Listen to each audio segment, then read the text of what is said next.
All right, let's talk about what it really takes to drive a school bus. It's so much more than just getting behind the wheel of a bigger vehicle. It's a whole different level of responsibility, and it starts with a special certification, the S endorsement for your commercial driver's license. So what is the difference, really? A driver's a driver, right? Well, not exactly. Operating a car versus operating a school bus, they're just worlds apart. And it all comes down to the incredible weight of responsibility you're carrying. That's what we're going to unpack here, all the specific skills, rules, and the mindset you've got to have for this incredibly important job. Okay, so the very first thing you need to know about is the S endorsement. Think of it as the key that unlocks the driver's seat. It's a mandatory certification on your CDL, your commercial driver's license, that makes it legal for you to operate a school bus. This is step one. It's the absolute foundation.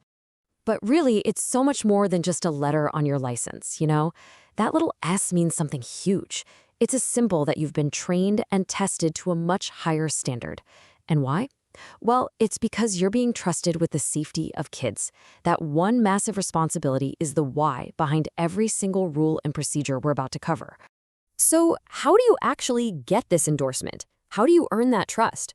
Well, the whole journey kicks off by meeting your state's specific requirements. This is your first official stop on the road to getting that S on your license. The good news is the path is pretty clear. First, you have to meet some basic qualifications. No surprise there. Next, you got to prove you know your stuff by passing a specialized knowledge test. And finally, you have to show you can handle the bus with a pretty tough skills test. And when you look at these qualifications, you can see how serious this is. I mean, it's not just about your age. You have to pass a physical every 2 years.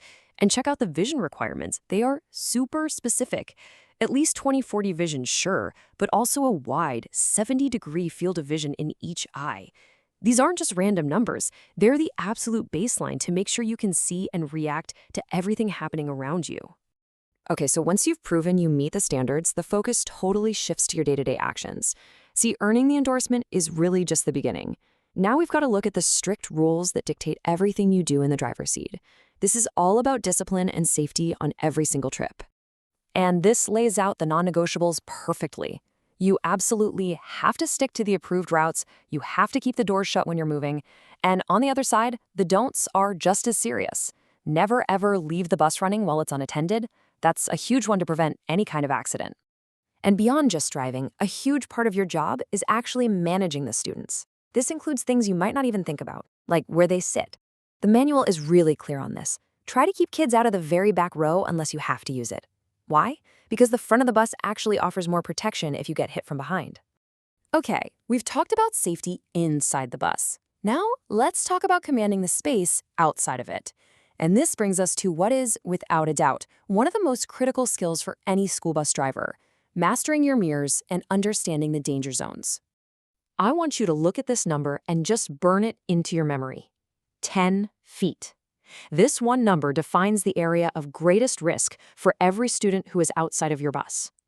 This 10-foot bubble, this invisible circle that extends from the front, the back, and both sides of the bus, that's it. That's the danger zone. It's the area where children are in the most danger of being hurt. And here's why it's so dangerous. These are essentially the bus's blind spots. These are the places where a child can literally vanish from your sight. This is exactly what makes loading and unloading students the riskiest part of the whole trip. So how in the world do you see into these danger zones? Your mirrors. That's the answer. And the manual doesn't mince words here. It says proper use of mirrors is vital. Not important, not helpful, vital. There is zero room for error with this. And this isn't just a quick glance. You have a very specific checklist. Your big flat mirrors, they have to show you 200 feet back. That's about 4 bus lengths. But also, you have to be able to see your own rear tires touching the pavement. Then you have your convex mirrors, the ones that are kind of bubbly. They need to show you the entire side of the bus and, again, where the front of the rear tires meets the road. Each mirror has a very specific job. And you can't just look at them randomly. You've got to have a process. You have to scan your mirrors in a logical, repeatable order every single time you stop and every single time you're about to move. That systematic check is the only way you can be sure that every inch of that danger zone is clear. So we've covered the license, the rules, the mirrors, but all of those things are really just tools. The final piece of the puzzle, the thing that brings it all together, is the mindset. It's about a professional commitment that goes way beyond just following a rule book. This quote from the material just nails it. The goal isn't for you to just memorize a bunch of rules. The goal is for you to understand them so well that you can connect a tiny detail, like how your mirror is adjusted, to a split-second, real-world decision that could save a child's life. And that, right there, is what separates a driver from a school bus driver. It's not about the one day you pass a test. It's about the everyday practice of using your professional judgment, moment by moment. It's a commitment to safety that starts fresh every single time you turn that key. So, the real question here isn't just whether you can learn the rules.